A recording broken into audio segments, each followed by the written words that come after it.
자, 오늘도 이렇게 여러분과 동영상 강의를 통해서 만날 수 있어서 매우 반갑습니다. 오늘은 교과서 60페이지 내용부터 살펴보도록 할게요. 교과서 60페이지고요. 교과서 다들 폈나요? 이제 수업 시작해 볼까요? 우리 지난 시간에 인간 중심주의와 생태 중심주의에 대해서 살펴보았죠. 인간 중심주의는 도구적 자연관이라는 자연을 도구로 보는 관점을 통해서 인간은 자연을 이용해도 된다는 관점이었고, 이로 인해서 인간의 삶은 보다 윤택해졌지만 다양한 환경 문제가 발생하였다고 하였습니다. 생태중심주의는 인간을 생태계를 이루는 한 부분으로 바라보는 관점이었고, 인간을 수동적으로 바라보아서 비현실적이고 환경 파시즘의 문제를 야기시킬 수 있다라는 점을 살펴보았죠. 자, 그럼 우리는 어떠한 관점을 취해야 할까요? 인간 중심주의일까요? 아니면 생태 중심주의일까요? 우리 교과서 60페이지 내용을 먼저 살펴볼까요?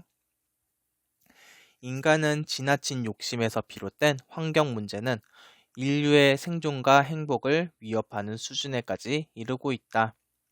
환경 문제를 해결하려면 인간과 자연을 분리하여 바라보는 인간 중심주의적 관점에서 벗어나 인간과 자연 간의 조화를 회복하는 사고방식을 확립해야 한다.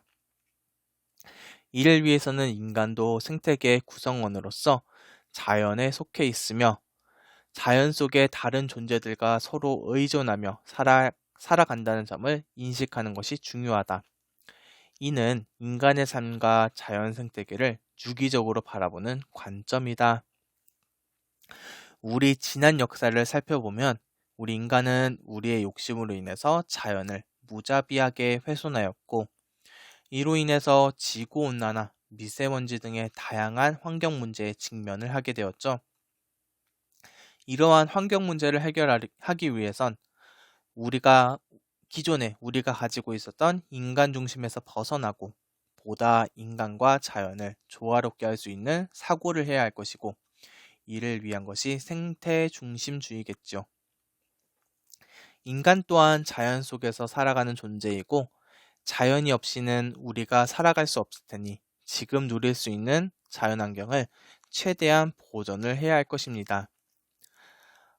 지금까지 우리가 살펴본 관점은 서양에 대한 관점을 본 거고, 동양의 자연관에도 이러한 사상이 반영이 되어 있어요. 우리 교과서를 계속 읽어보도록 할게요. 이러한 관점은 동양의 자연관에도 나타나 있다. 유교에서는 만물이 본래적 가치를 지닌다고 보며 인간과 자연이 조화를 이루는 천일합일의 경지를 지향하였다. 불교에서는 만물이 독립적으로 존재할 수 없으며 서로 연결되어 상호 의존하고 있다는 연기를 깨닫고 모든 생명을 소중히 여기며 자비를 베풀 것을 강조하였다. 도가에서는 사람의 힘이 더해지지 않은 자연 그대로의 질서를 따르는 무위 자연을 추구하며 자연의 한 부분인 인간이 자연과 조화를 이루어야 한다고 보았다. 동양 관점에서 처음 보는 단어가 슝슝 나오죠, 여러분. 각각의 사상과 단어에 대해서 살펴볼까요? 우선 유교의 천일합일은 하늘과 인간은 하나라는 개념이에요. 유교에서 가장 이상적인 경지를 나타낼 때 사용하는 말이 이 천일합일입니다. 하늘, 즉 자연과 인간은 하나로 보았다라는 뜻이 되겠죠. 그 다음으로 불교에서는 세상 만물은 모두 연결되어 있고 서로 영향을 주고받는다라는 개념인 연기라는 단어를 등장시키고 설명하고 있습니다.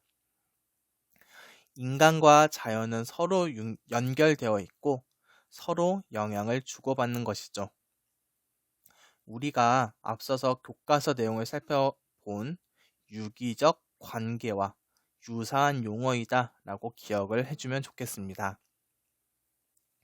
마지막으로 도교에서는 무위자연이라는 단어를 통해 설명하고 있는데, 인간은 자연에 주어진 대로 순응하고 자연 그대로의 삶을 추구해야 하는 것을 강조한 단어다라고 정리할 수 있겠습니다. 자, 이제 우리가 가져야 하는 자연관에 대해서 정리해 볼까요? 먼저 교과서 내용을 살펴볼게요. 인간과 자연이 상생하려면 자연 친화적인 삶을 살아가야 한다. 이를 위해서는 생태계 전체를 도덕적으로 고려하는 생태 공동체 의식을 정립해야 한다. 또한 전체 생태계의 안정과 균형을 위해 다른 생태계를 존중하고 우리의 욕망을 절제할 수 있어야 한다. 인간과 자연 모두 떨어질 수 없고 서로에게 소중한 존재이죠. 그렇기 때문에 지금의 자연환경을 지키기 위해서 우리 모두의 노력이 필요합니다. 그러기 위해서 우리 생태 공동체의 의식을 가져야 할 것이고, 지구에 살아가는 다른 생명체를 위해서 우리가 한 번 더 그 생명체를 생각해보고, 우리의 욕심만을 취하는 것이 아니라 우리의 욕망을 조절하는 태도도 필요하게 될 것입니다. 자, 우리 앞서서 환경 문제가 다양하게 나타나고 있다 하는 점을 살펴보았었죠. 우리에게 닥친 환경 문제를 해결하려면 어떻게 하면 좋을지 살펴보도록 할게요. 우리 교과서 62페이지로 넘어가도록 할게요. 교과서 62페이지로 넘어왔고요. 교과서 62쪽을 보면 환경 문제 해결을 위한 노력 부분이 보이죠? 오늘은 환경 문제를 위해 정부에서는 어떠한 노력이 필요한지 살펴보도록 하겠습니다. 교과서 내용을 먼저 전체적으로 한번 살펴보도록 할게요. 오늘 지구촌 곳곳에서 환경오염 및 파괴가 심화되면서 생태계의 안정이 위협받고 있다. 이러한 문제를 해결하고 인간이 자연과 공존하려면 정부와 시민단체, 기업, 개인 모두의 노력이 필요하다. 먼저 정부는 환경 관련 법과 제도를 마련하여 시행함으로써 기업과 국민이 이를 실천하도록 한다. 예를 들어 정부는 환경오염 발생을 규제하는 측면에서 오염물질을 배출하는 사업자나 소비자를 처벌하거나 부담금을 부과하기도 한다. 또한 환경오염을 예방하는 측면에서 친환경 사업자에게 국가 보조금을 지급하거나 각종 개발 사업 시행 이전에 환경 영향평가 등을 통해 환경오염을 최소화하고자 한다. 이 밖에도 정부는 친환경 제품에 관한 정보를 소비자에게 제공하거나 친환경 산업을 육성하고 청정 과학기술과 에너지 연구 및 개발을 장려하기도 한다. 한편 오늘날 환경 문제는 여러 국가에 영향을 끼치므로 국가 간의 협력을 통해 해결해야 한다는 인식이 확산하고 있다. 이에 따라 정부는 기후변화와 같은 전 지구적 차원의 환경 문제에 공동으로 대응하려는 노력에 동참하고 있다. 자, 우리 교과서 내용을 살펴보았고, 여러분은 자연 없이는 살 수 없는 존재이죠? 그렇기 때문에 더 이상 환경 파괴가 되지 않게 지금까지 있었던 환경 문제를 최소화할 수 있게 정부, 시민단체, 기업, 개인의 노력이 필요한 것입니다. 먼저 오늘은 정부 부분을 살펴볼 거예요. 먼저 정부에서 할 수 있는 것은 각종 규제가 있겠죠? 환경오염을 유발하는 공장에 대해서 환경오염을 최소화할 수 있는 장치를 설치하게 하거나 이러한 장치를 설치하지 않고 환경오염 물질을 배출하게 되면은 환경을 정화할 때 소요되는 비용을 그 기업에게, 공장에게 부담하게 하는 이러한 규제들이 있을 겁니다. 반대로 친환경적으로 생활하는 사람에게 혜택을 주는 방법도 있겠죠. 예를 들어서 전기차를 구매하는 사람에게는 보조금을 지원해주고 앞장서서 친환경적으로 경영을 하는 기업들에게는 규제를 최소화시켜주는 등의 혜택이 주어지는 방법이 있겠죠. 그리고 어떠한 사업을 하기 전에는 환경 영향 평가를 통해서 그 사업으로 인해서 환경에 어떠한 영향을 미치는지 사전에 파악해서 불리하게 환경에 작용하는 부분을 고쳐서 사업할 수 있도록 사전에 예방하는 장치를 만드는 것도 이러한 정부의 역할이다 라고 할 수 있겠죠. 그리고 정부는 친환경 기술을 개발할 수 있도록 다양한 연구에도 지원을 하고 장려도 하게 되겠죠.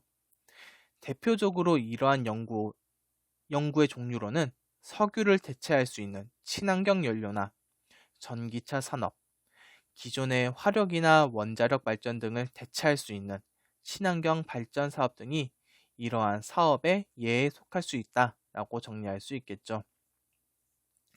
마지막으로 환경 문제는 어느 한 나라에만 영향을 미치는 것이 아니기 때문에 다양한 국제, 사회와 협력할 수 있는 정부의 역할도 매우 중요하겠죠. 우리나라의 경우에는 미세먼지 문제를